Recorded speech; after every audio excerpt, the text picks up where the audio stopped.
Thank you for inviting me. Now, as a word addict, I've been trying to think of a collective noun for such a gathering, you know, like a pride of lions or a gaggle of geese or grandmas. And the only thing I've come up with so far is a force of nanas. So if anybody comes up with anything clever during the weekend, please let me know, because it's bothering me. But it was actually your local knitting nanas, Jenny Lernig and Louise Somerville, who first got me up here in 2012 to Lismore, where Jenny also introduced that talk, to talk about the issues in Richland Wasteland. And that led to other talks in Casino, Brunswick Heads, Kyogle, Nimbin, just some of the 110 talks I gave nationally. And they were all on invitation, not organised by the publishers. And that to me showed the level of anxiety about this mining and drilling mania. Now, the organisers of those talks were indeed representative of the fringe extremists of whom industry and government were and still are warning. They ranged from the CWA, Probus, the Anglican Synod, town and country libraries, very conservative rural associations like Property Rights Australia, and concerned community groups. But I always confess that they did include the real baddies out there to subvert our society and our economy, the knitting nanas against gas. I would also admit to having fans in the mafia, the mothers against fracking in Australia. And yes, some events were put on by groups with environment or conservation in their name, but mainstream Australia has to realise that, as one bumper sticker says, there are no jobs on a dead planet.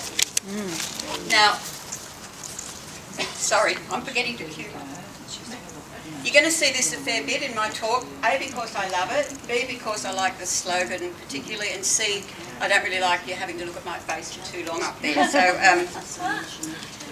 now, you'll see it again. Whilst I was truly honoured, indeed incredulous, to receive the Nature Conservation Council's 2014 Dunphy Award for the most outstanding environmental effort of an individual, I actually find the label of environmental activist too narrow, because I care as much about people. So I invented my own term of common sense activist. I act on behalf of a return to common sense, like not fouling our own nest, this amazing country and this our only planet, or not killing the goose that lays the golden eggs, a la the Great Barrier Reef and tourism, or food-producing areas like the Liverpool Plains, or any source of clean water on this, the driest of continents, but especially the Great Artesian Basin. And I always quote the late Bryce Courtney when he was opposing CSG in his Central Coast catchment area. It's not about being a greenie, it's about not being stupid. I used not to be an activist of any sort. To my shame, if there were Vietnam moratorium marches back in my regional university days in the 60s, I didn't notice. I was probably in the dim back bar of a pub discussing poetry with other self-centred teenagers pretending to be intellectuals. But decades later, I was living a solar-powered, solitary and almost self-sufficient life, high on my Upper Hunter Mountain Wildlife Refuge. But by the late 1990s, I could not ignore what unbridled coal mining, open-cut coal mining and coal power was being allowed to do to the people and places of the once rural Hunter Valley, where the 50 kilometres between Singleton and Muswellbrook is all open-cut mines. An open wound on the earth so large that it is visible from space. And by the way, we've just learnt that the Baird government's been secretly planning with 11 coal companies for 16 more mines or expansions there. So much for proper process, and they wonder why people like us are being forced into activism. Now, my first grandchild was born in Singleton in 2000. By 2007, my daughter had three girls. I've got 5 granddaughters. They had to breathe that visibly foul air, but Singleton was now officially one of the most polluted areas in Australia from coal and coal power. The state average for reduced lung function in children is 1 in 9. In Singleton, it was 1 in 3. If coal was this out of control elsewhere, there'd be nothing left for all our grandchildren to inherit but ill health in a dewatered and contaminated wasteland. Well, what could I do about it? I only had one weapon, away with words. Now, I'd started writing about those issues in the Country Viewpoint reader segment on the now axed Bush Telegraph program on Radio National. And I would vary the topics from Wallaby Joeys to sunrises to my bush regen projects to rural people being treated as collateral damage to coal. And I gradually became more and more involved. A few years ago, I felt driven to do something larger than my tree planting and green living, and more effective than getting sad and angry. From writing letters to editors, then to politicians, I've ended up an electronic activist. It has to remain a mostly non-physical form of activism, as I'm simply too far away and can't afford the fuel to travel to meetings and protests. But I care fiercely, and I write. Now, those Bush Telegraph pieces led to the idea of a collection, which didn't happen, but it did lead to the publication of my first book, Woman on the Mountain, in 2007, and then Mountain Tales in 2009.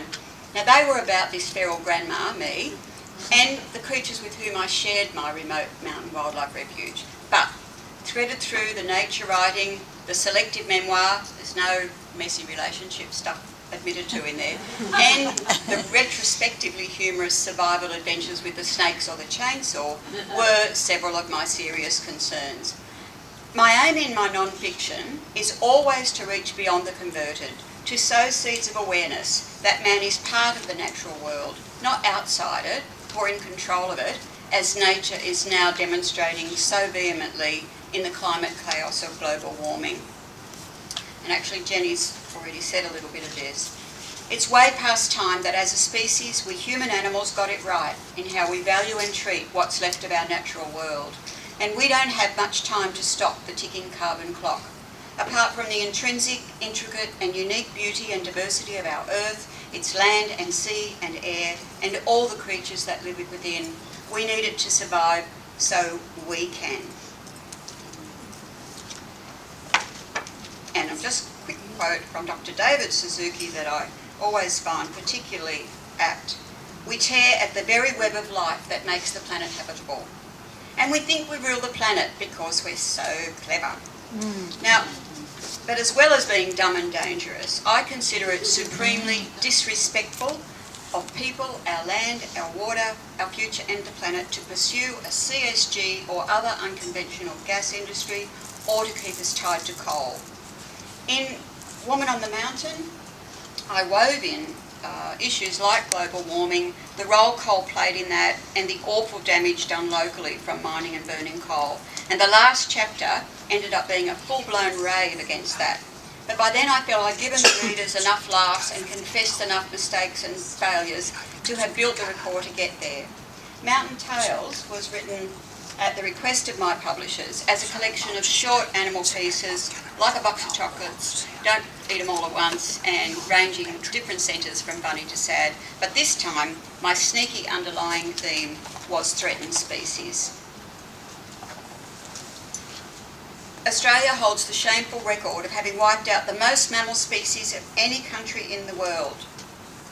Unique, furry, warm-blooded creatures, like us but oh so different, will never exist on this earth again, thanks to our clumsy progress. And we've done it in only a little over 200 years. We've been rotten caretakers compared to the original ones who managed it so well for thousands of years. And not the least threat to those creatures is the resources rush. I'm a committee member of the recently formed Bimblebox Alliance, helping Carla Cassoni to save the 8,000 hectare Bimblebox Nature Refuge in the Galilee Basin from Clive Palmer's coal project, and to work towards ensuring that mining will not be allowed in any such gazetted, theoretically protected areas. Like our New South Wales voluntary conservation areas, as my mountain property was under, landowners are legally bound to care for that precious environment and all the creatures that live there. It's on our deeds. And yet minerals and petroleum, exploration licenses and approvals can be given out over them. So by 2010, I was too appalled at what I was seeing in the Hunter Valley to come at the issue sideways anymore. So with the blessing of my publishers, Exile, themselves under an AGL hell in the Hunter, I travelled to 5 states, driving about 10,000 kilometres all up, gathering the real-life stories from the people in the path of this resources rush and seeing the damages for myself. I was shocked to find a massive industrial invasion, a taking over of land and a clearing out of people by mainly foreign forces and with our government's full support for the second time. Clearing out the country is nothing new in Australia. Although the weapons aren't muskets this time, I see some similarities with the poison flower and water holes.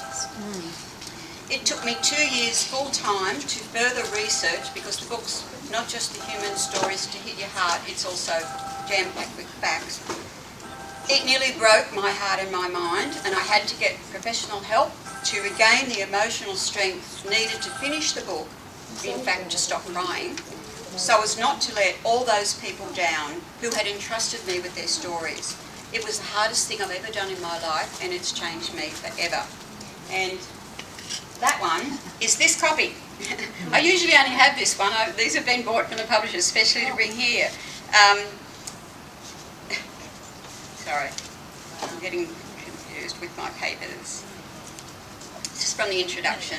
In the victims' kitchens, on their verandas or in their utes, my little machine recorded their stories, while their pain and stress, their bitter frustration and utter disillusionment etched into my heart and spirit.